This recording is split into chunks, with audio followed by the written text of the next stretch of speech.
Hello friends, मैं विनय निर्भीक। Friends, आपका एक बार फिर से हमारे चैनल पे स्वागत है। फ्रेंड्स, आप लोग जान रहे हैं आज नए साल का नया दिन है, यानी साल 2021 का पहला महीना और पहला दिन है।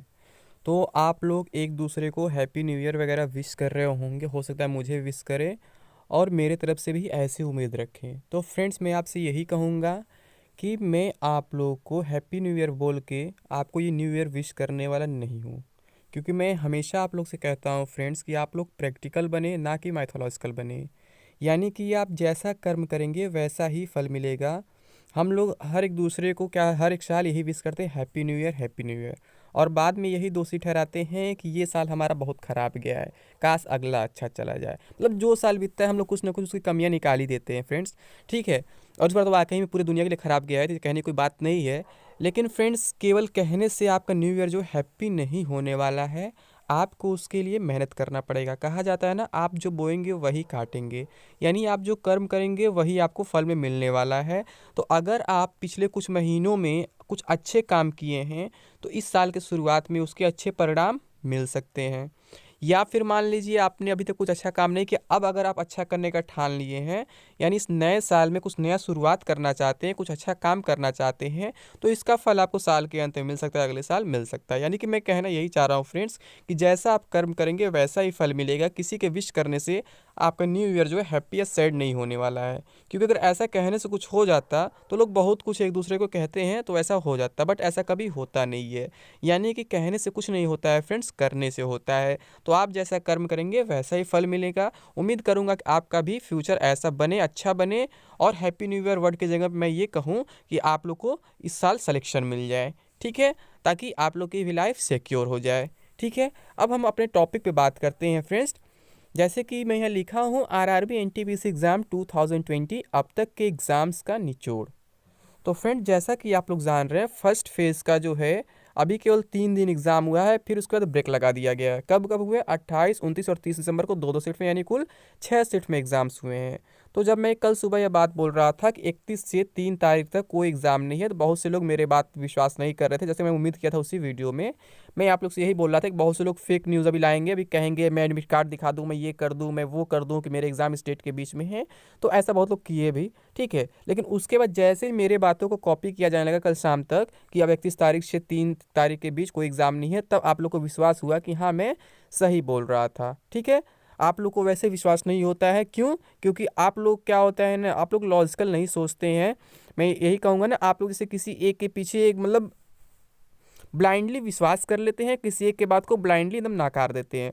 फ्रेंड्स, आपका दुश्मन भी कभी कभी आपको सही सलाह दे सकता है, या आपका दोस्त भी कभी कभी आपको गलत सलाह दे सकता है। तो आपको अपना दिमाग खुद लगाना चाहिए, मैं हमेशा कहता हूँ।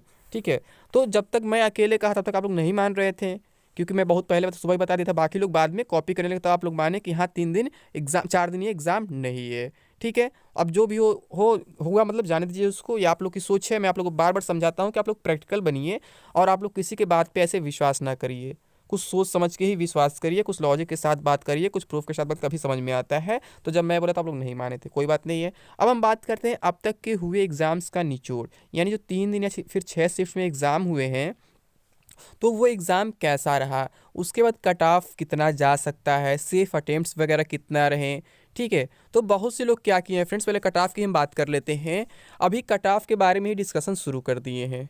ठीक है, कि मान लीजिए अभी 6 शिफ्ट पेपर हुए हैं, अभी 100 शिफ्ट से ऊपर पेपर होने वाले हैं। तो आप ये सोचिए कैसे आप अभी कट ऑफ डिसाइड कर सकते हैं। अभी आगे का लेवल अब कैसे जानते हैं कि हर एक शिफ्ट में कैसा क्वेश्चन आने वाला है, कैसा नहीं आने वाला है। केवल 6 शिफ्ट से फ्रेंड्स अंदाज़ा लगाना कट ऑफ का बहुत बड़ी मूर्खता है, या फिर ये कहा जाए दूसरे को मूर्ख बनाने की प्लानिंग है। मैं आप शुरू से यही कह रहा हूँ फ्रेंड्स, बिना एग्ज़ाम हुए कट ऑफ नहीं एक्सपेक्ट किया जा सकता है, कट ऑफ नहीं प्रेडिक्ट किया जा सकता है। कुछ लोग एग्ज़ाम से पहले भी मुझसे लगातार कट ऑफ मांग रहे, एक्सपेक्टेड कट ऑफ। तो मैं यही बोला फ्रेंड्स कि जब तक पेपर नहीं होगा, जब तक पूरे पेपर का लेवल कोई नहीं देख लेगा, तब तक कोई कैसे कट ऑफ एक्सपेक्ट कर सकता है, कैसे कोई कट ऑफ प्रेडिक्ट कर सकता है। बट आप देखे होंगे कल से क्या हुआ, बहुत से यूट्यूबरों को जो वीडियो बनाने कोई टॉपिक नहीं मिला, तो उन्होंने कट ऑफ पे वीडियो बनाना शुरू कर दिया, क्योंकि अब 3 दिन एग्जाम है ना, 4 दिन। तो फिर वो क्या करेंगे, तो कट ऑफ पे वीडियो बनाना शुरू कर दिए, क्योंकि क्या होता है कट ऑफ पे बहुत लोग भागते हैं, कट ऑफ के पीछे, कट ऑफ कितना जाएगा, भले एग्जाम अभी दिए चाहे नहीं दिए। लेकिन फ्रेंड्स रियलिटी यही है कि आप 3 दिन के एग्जाम पे कट ऑफ नहीं प्रेडिक्ट कर सकते हैं, मात्र 6 शिफ्ट के एग्जाम्स पे, वो भी जिस एग्जाम में 100 शिफ्ट से ऊपर अभी एग्जाम्स होने वाले हैं। यानी अभी आप 10% भी एग्जाम नहीं देखे हैं, 5% भी एग्जाम नहीं देखे हैं और आप कट ऑफ प्रेडिक्ट कर लेंगे, कट ऑफ एक्सपेक्ट कर लेंगे, ये कहाँ की मतलब बुद्धिमानी है फ्रेंड्स। ठीक है, तो अभी मैं कट ऑफ के बारे में कोई चर्चा नहीं करने वाला हूँ। मैं ये नहीं कह सकता कि कट ऑफ कितना जा सकता है, क्योंकि अभी भविष्य किसी ने भी नहीं देखा है कि आगे का जो एग्ज़ाम्स के लेवल हैं वो बढ़ने वाले हैं या फिर घटने वाले, या फिर सेम रहने वाले, फिर बहुत ज़्यादा बढ़ने वाले हैं। ठीक है, तो अभी कट ऑफ प्रेडिक्ट करना मूर्खता है। अभी आप कट ऑफ के पीछे ना भागे जब तक एग्ज़ाम ओवर ना हो जाए, या फिर मतलब 60-70% एग्जाम्स ओवर ना हो जाए कम से कम। ठीक है, हाँ मैं सेफ़ अटेम्प्ट्स की बात कर सकता हूँ फ्रेंड्स, मैं हमेशा सेफ़ अटेम्प्ट्स की बात कर रहा हूँ। मैं पहले भी कल भी बोला था कि अगर आपकी एक्यूरेसी अच्छी है और आप 75 से 80 अटेम्प्ट कर रहे हैं, तो आप ये मान के चलिए कि आपका CBT 1 क्लियर है। ठीक है, बिना एक्यूरेसी के आप कोई एग्ज़ाम क्लियर नहीं कर सकते हैं, क्योंकि नेगेटिव मार्किंग हो चाहे ना हो, अगर आपकी एक्यूरेसी अच्छी होगी तभी आपके ज़्यादा मार्क्स बनेंगे। मान लीजिए अगर नेगेटिव मार्किंग नहीं होते, यहाँ पे 100 क्वेश्चंस रहते हैं, आप 100 पूरा मान लीजिए टिक करके चले आए और उसमें से आपके केवल 50 सही होते हैं, यानी 50% एक्यूरेसी होती है, तो क्या मतलब है उसका, कोई मतलब नहीं है फ्रेंड्स, कोई भी एग्जाम हो। ठीक है, तो यहाँ पे क्या है, एक तो आपकी निगेटिव मार्किंग है। ठीक निगेटिव मार्किंग इसलिए किया जाता है ताकि आप लोग अपनी एक्यूरेसी में सुधार कर सकें, अदरवाइज सभी लोग सब कुछ टिक मार के चले जाते हैं। और मैं हमेशा आपसे यही कहता हूँ फ्रेंड्स कि कुछ क्वेश्चन स्किप करने के लिए बने होते हैं। अगर आपको जहाँ भी लगे कि ये क्वेश्चन मेरे समझ में नहीं आ रहा है बिल्कुल भी, तो उसे बिल्कुल स्किप कर देना चाहिए बिना टाइम गंवाए। ठीक है फ्रेंड्स, और मान लीजिए कि जिन लोगों को ये लगता है कि इसमें थोड़ा सा डाउट है, ये वो मतलब कि आगे मैं सोच सकता हूँ, तो उसे मार्क फॉर रिव्यू कर देना चाहिए, फिर बाद में देख लेंगे। लेकिन जो फर्स्ट टाइम आ रहा है हमको अच्छे से, उसे पहले फॉलो करना चाहिए। ठीक है, तो मैं अभी बात कर रहा था कि सेफ अटेम्प्ट्स का, तो जिनकी एक्यूरेसी अच्छी है, मीन्स 90 और 95% एक्यूरेसी है, 100% एक्यूरेसी किसी नहीं हो सकती है। ठीक है, एक आध लोग शायद हो जाए, महान लोग हैं। ठीक, तो उन्हें क्या करना चाहिए, 75 से 80 के बीच अटेम्प्ट करना चाहिए। अगर 80 ऊपर जाते तो भी अच्छी बात है, बट 75 में आप सेफ है। लेकिन 80 से ज़्यादा ऊपर भागने लगेंगे तो फिर क्या होगा फ्रेंड्स, निगेटिविटी के चांसेस ज़्यादा हो जाएंगे, भले आपको लगे कितनी एक्यूरेसी आपकी अच्छी है, क्योंकि आप 100 में से 80 क्वेश्चन 100% एक्यूरेसी से 95% एक्यूरेसी कर लें, बहुत बड़ी बात हो जाएगी फ्रेंड्स। ठीक है, तो अब मैं आपसे कहूँगा फ्रेंड्स, जिनकी एक्यूरेसी लगती है उनकी एक्यूरेसी खराब थोड़ी सी है, मतलब 80% एक्यूरेसी 85% एक्यूरेसी है, उन्हें क्या करना चाहिए फ्रेंड्स, उन्हें कम से कम 80 क्वेश्चंस अटेम्प्ट करके आने चाहिए। अगर 80 से नीचे अटेम्प्ट करते हैं तो फिर चांसेस बहुत लो हो जाएंगे, फिर CBT 1 आप क्वालिफाई नहीं कर पाएंगे, क्योंकि एक्यूरेसी से ही आपके मार्क्स घटते बढ़ते हैं और उसके बाद नॉर्मलाइजेशन होता है। तो फ्रेंड्स ऐसा नहीं है कि नॉर्मलाइजेशन में एक्यूरेसी का कोई फैक्टर होता है, मैं पहले बता चुका हूँ। रेलवे के एग्जाम्स में जो नॉर्मलाइजेशन होता है उसमें एक्यूरेसी का कोई रोल नहीं है। बैंकिंग में ऐसा होता है कि अगर आपकी एक्यूरेसी अच्छी है तो नॉर्मलाइजेशन में आपके मार्क्स ज़्यादा बढ़ते हैं, अगर एक्यूरेसी खराब है तो नॉर्मलाइजेशन में मार्क्स आपके घट भी जाते हैं। ठीक है, तो यहाँ एक्यूरेसी का मतलब यही है कि आपके जो रॉ मार्क्स है वो कम अधिक होते हैं, ना कि नॉर्मलाइज मार्क्स। यानी नॉर्मलाइज मार्क्स पे एक्यूरेसी का कोई इफेक्ट नहीं पड़ता है फ्रेंड्स। ठीक है, तो एक्यूरेसी मेंटेन करना आपके लिए ज़्यादा इंपॉर्टेंट है, ना कि केवल टिक करके चले आना। ठीक है फ्रेंड्स, और आपको ये मालूम होगा कि मान लीजिए 6 दिन एग्जाम हुए हैं, तो 6 दिन के लेवल अलग अलग रहे हैं। ठीक है, तो सभी के लिए मैं फिक्स नहीं कह सकता हूँ कि आप 75 ही करके आओ या 80 ही करके आओ। आप अपने शिफ्ट के अकॉर्डिंग सोच सकते हो। अगर आपका शिफ्ट टफेस्ट लग रहा है तो आपको 75 में संतोष कर लेना चाहिए। आपका टफ जो ईजिएस्ट लग रहा है तो 80+ आपको जाना ही पड़ेगा, क्योंकि उसका इफेक्ट आप नॉर्मलाइजेशन में खुद देख लेंगे कैसे कम अधिक होते रहते हैं। ठीक है, तो ऐसे क्या होता है ना, सभी शिफ्ट के अलग अलग सेफ अटेम्प्ट्स होते हैं, सबका फिक्स नहीं होता है फ्रेंड्स। ठीक है, तो मैं आपसे यही कहूँगा कि आप लोग ना तो मतलब एक गिनती के पीछे भागे, मतलब कितना करना है कितना नहीं करना है और क्या नहीं क्या नहीं। आप बस अपना 100% देने का प्रयास करें। जिनका एग्ज़ाम हो चुका हो तो अपना 100% देने का प्रयास किए ही होंगे, जिनका नहीं हुआ है वो अपना देने का प्रयास करें 100%। ठीक है, अब हम बात करते हैं पहले अटेंडेंस का, अब तक का अटेंडेंस कितना रहा है। ठीक है, उसके बाद हम बात करेंगे इसका कट ऑफ पे क्या इफेक्ट पड़ सकता है, इफेक्ट कुछ पड़ेगा भी या नहीं पड़ेगा। फिर हम बात करेंगे आगे की शिफ्ट्स में कैसे क्वेश्चंस आ सकते हैं। ठीक है, पहले हम अटेंडेंस देख लेते हैं। ये प्रयागराज का न्यूज़ है फ्रेंड्स, यानी कि इलाहाबाद का।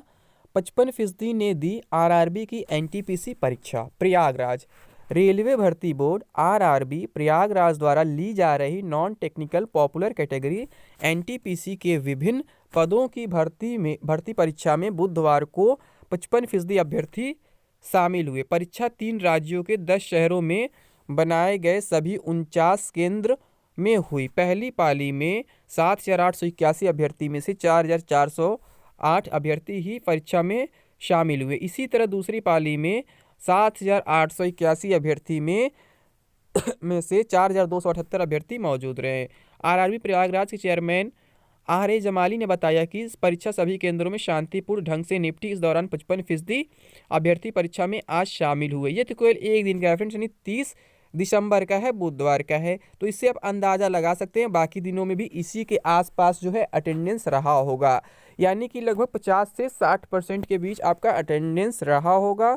ठीक है, और ये केवल इलाहाबाद बोर्ड का बता रहे हैं, यानी प्रयागराज बोर्ड का बता रहे हैं। तो ऐसे ही नॉर्मली लगभग सभी बोर्ड में रहा होगा, अगर कहीं कोई एक्स्ट्रा प्रॉब्लम नहीं है तो। कुछ जगह कोरोना की ज़्यादा प्रॉब्लम्स है, कुछ जगह ट्रेवल वगैरह की ज़्यादा प्रॉब्लम है, तो वहाँ अटेंडेंस और भी कम हो सकता है, 50 के भी नीचे जा सकता है। ठीक है, तो अब हम बात करते हैं कि इसका कट ऑफ पे क्या इफेक्ट पड़ सकता है।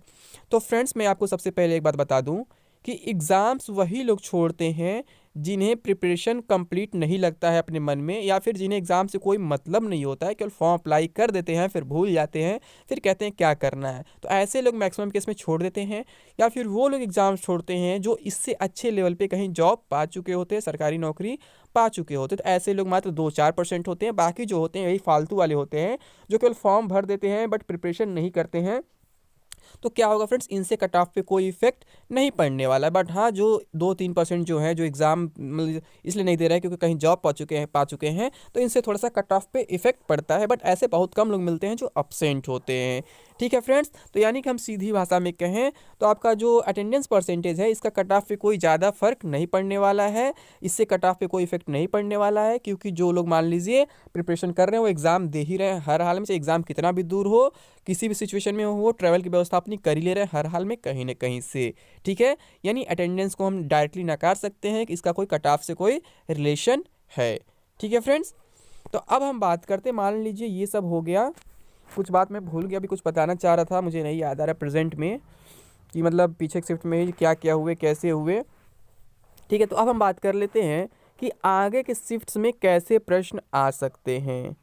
ठीक है फ्रेंड्स, तो फ्रेंड्स आपने 3 दिन के 6 शिफ्ट्स के प्रश्न देख चुके हैं, आपने मिनिस्ट्रियल का भी प्रश्न देख चुका है। ठीक, तो यहाँ से आपको बिल्कुल अंदाज़ा लग गया है कि रेलवे किस पैटर्न पे चल रहा है, कहाँ से क्वेश्चंस पूछे जा रहे हैं। मैं आपको लगातार यही बात कह रहा था एग्ज़ाम शुरू होने से पहले भी कि आप लोग क्या करें, ज़्यादा बुक्स के पीछे ना भागे, किसी एक बुक को उठाएं, उसे 10 बार रिवाइज़ करें अगर टाइम है तो।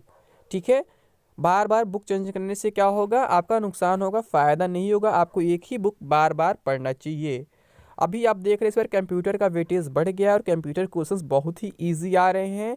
मैं आपको पहले ही बोला था, मैंने एक सीरीज करा रखा है 330 प्लस क्वेश्चंस का, जिसका लिंक क्या है ना, अब जिसका लिंक एक डिस्क्रिप्शन बॉक्स में मैं दे दूंगा, उसका मतलब एक प्लेलिस्ट दे दूंगा। जैसे एक प्लेलिस्ट का नाम है सीबीएसई जूनियर स्टूडेंट एग्जाम 2020, उसमें लगभग 24 वीडियोज़ हैं, जिसमें 12 to 13 वीडियोज़ जो हैं ये कंप्यूटर सीरीज से ही रिलेटेड हैं। और कंप्यूटर में जो भी क्वेश्चंस पूछे जा रहे हैं फ्रेंड्स, अभी तक या जो भी पूछे गए 6 दिनों में या फिर मिनिस्टर वाले में, इससे बाहर गए ही नहीं है फ्रेंड्स। तो मैं आपसे यही कहूँगा, अगर आपको विश्वास है मेरे ऊपर, अगर आपको लगता है कि आप 5 से 5 क्वेश्चन करने के हकदार हो सकते हैं, तो आपको वीडियोज़ जरूर देख लीजिए फ्रेंड्स। 12-13 जितने वीडियो होंगे उसमें प्लेलिस्ट का नाम है सीबीएसई जूनियर स्टूडेंट एग्जाम 2020। उसमें आप ओपन करेंगे तो उसमें बहुत सारे वीडियोस मिलेंगे, कुछ स्ट्रेटजी वगैरह मिलेंगे, वो आपको नहीं देखना है क्योंकि सीबीएसई जूनियर स्टूडेंट से रिलेटेड है। तो आपको क्या करना है कि उसके जो कंप्यूटर सेक्शन के वीडियोस हैं, जो 330 प्लस का सीरीज में चलाया हूँ, 12-13 वीडियो जितने भी हो, उसे आपको देख लेना है। फिर आपको जो 5 में से 5 क्वेश्चन आ रहे हैं वो आपके कन्फर्म हो जाएंगे, क्योंकि उससे बाहर एक भी क्वेश्चन अभी तक आए नहीं है। और हो सकता है कंप्यूटर सेक्शन क्वेश्चन बढ़ाए भी जाए या घटाए भी जाए। क्यों? क्योंकि जो 4 दिन का गैप लिया गया है, यहाँ पेपर पैटर्न बिल्कुल चेंज हो जाने वाला है। अब कुछ लोग के मन में, हाँ, कुछ लोग के मन में ये कन्फ्यूज़न था फ्रेंड्स, मैं बताना भूल गया था, याद आ गया कि कुछ लोग ये कह रहे हैं कि जो 4 दिन का गैप हुआ है, क्या इससे जो सेकंड फेज़ होने वाला है 16 जनवरी से, वो नहीं होगा, वो आगे और पोस्टपोन हो जाएगा? तो फ्रेंड्स ऐसा कुछ नहीं है, गैप अचानक नहीं हुआ है। जब शेड्यूल किया गया था, यानी 17 दिसंबर को जब नोटिफिकेशन दिया गया था, आपको नोटिफाई किया, जो नोटिस दिया गया था और एटेंस जो लिंक आया था, वो तभी डिसाइड कर दिया गया था, कुछ अचानक नहीं हुआ। ऐसा नहीं है कि किसी का एडमिट कार्ड जारी कर दिया गया था 31 दिसंबर से 3 जनवरी के बीच और फिर बाद में कैंसिल कर दिया गया, तो ऐसा कुछ नहीं हुआ फ्रेंड्स। ये पहले से ही डिसाइड किया गया था, बट अब जाके कन्फर्म हुआ है, क्योंकि इन्होंने ऑफिशियली कहीं बताया नहीं था कि हम इस डेट में एग्जाम नहीं करा रहे हैं। ठीक है, तो जो एग्जाम आपका होना है 16 जनवरी से, वो 16 जनवरी से ही होगा सेकंड फेज का। वो मैं बहुत पहले ही बता दिया था, सबसे पहले बताया था। बहुत से लोगों ने 14 जनवरी बोला था। ठीक है। तो कोई बात नहीं है, वो उनका काम है और मेरा काम अलग अलग है, ठीक है। तो वो 16 जनवरी से एग्ज़ाम होकर के ही रहेगा, उस पर कोई इफेक्ट नहीं पड़ने वाला है। और बाकी जो ये हुआ है, माने 4 दिन नहीं हुआ, आगे भी एक दिन नहीं होने वाला, क्योंकि आपको मालूम है ये बोले थे लोग 12 दिन 24 शिफ्ट में एग्ज़ाम कराएंगे।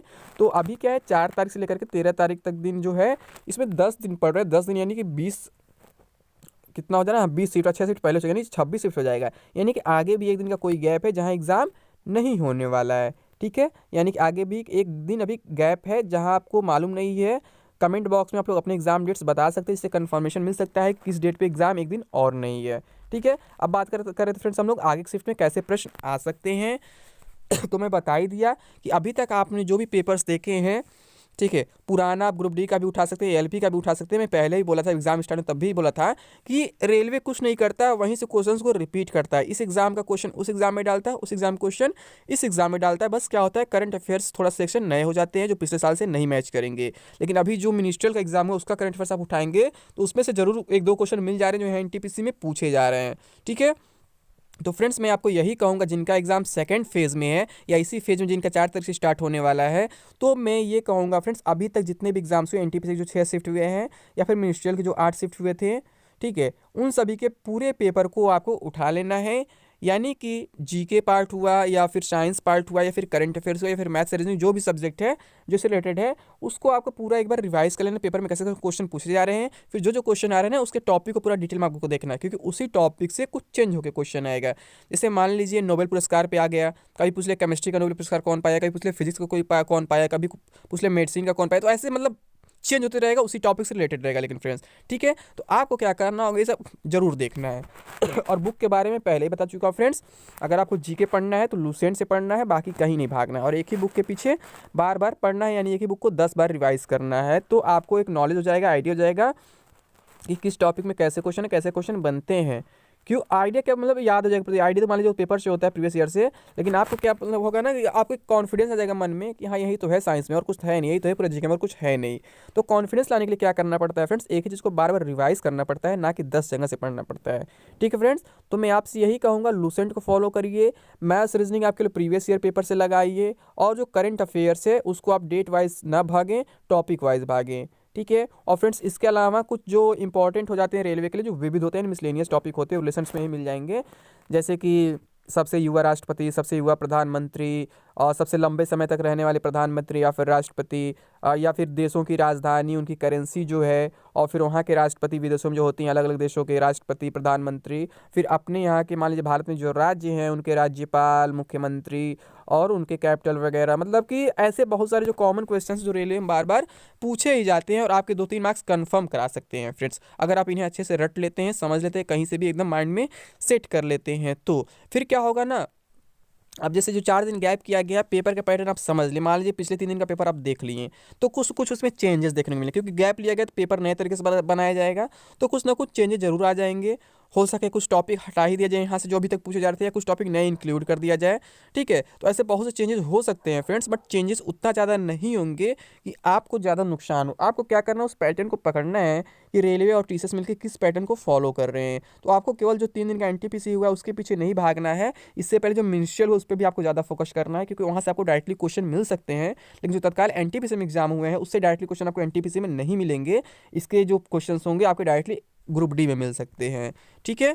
और हाँ फ्रेंड्स, आप लोग जो वो पूछ रहे थे ना कि सीबीटी 1 का कट ऑफ जो पोस्ट वाइज होगा या कंबाइंड होगा या फिर 12th का अलग बनेगा, ग्रेजुएशन का अलग बनेगा, तो फ्रेंड्स सीबीटी 1 जो है सभी का एक ही में है, कंबाइंड है, ना तो पोस्ट वाइज बनने वाला है ना तो क्वालिफिकेशन वाइज बनने वाला है। तो सभी का कट ऑफ एक ही में रहने वाला है। सीबीटी 1 का जो भी कट ऑफ बनेगा वो पोस्ट वाइज जो होगा सीबीटी 2 के बाद डिसाइड किया जाएगा, यानी जब फाइनल मेरिट बनेगा तब।